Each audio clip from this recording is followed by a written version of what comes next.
দুই বোন কলকাতা, শরীফ চৌধুরী। কারো বা নগরী, কারো বা নাগরী, চোখ চার্ণ বনিতা, ৩০০ বছর বয়সী তরুণী, নবকন্যা বা মাতা, উর্বশী কলকাতা।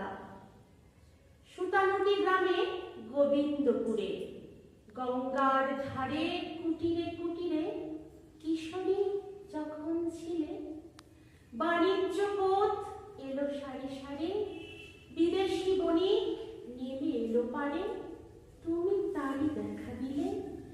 বিমোহিত মন পেয়ে দর্শন, চরণে ঠেকালো মাথা, মায়াবিনী কলকাতা।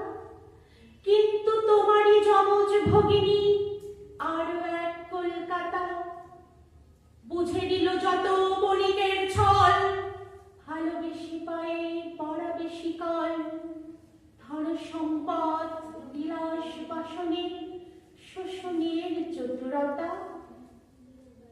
আরো এক কলকাতা, ঘরে ঘরে গিয়ে শোনালো সে সবে বিপ্লবী সেবারতা।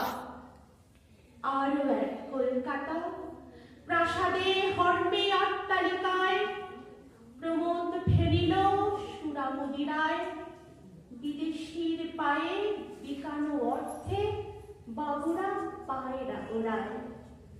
বাগান বাড়িতে বাড়ির টানে, খিস্তি খেউর ঢঙ্গারি গানে, বাঙালি মনের যত অনুভূতি দাঁড়িয়ে দুপায়ে মারায়।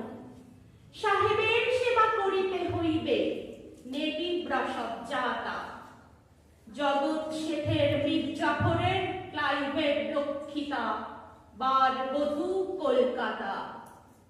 অথবা রামমোহন আর বিদ্যাসাগর বঙ্কিম প্রসবিনী, রবীন্দ্রনাথ বিবেকানন্দ কত সন্তানে ধনী, নজরুল বাঘাযতীন সুভাষ দেশবন্ধুর মাতা, করবিনী কলকাতা।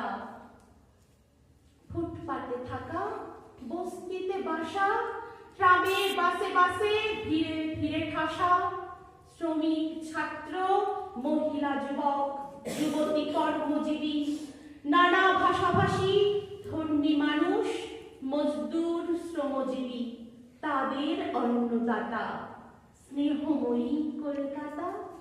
সেদিনেও ছিল, আজও আছে সেই দুই বোন কলকাতা। নাট্য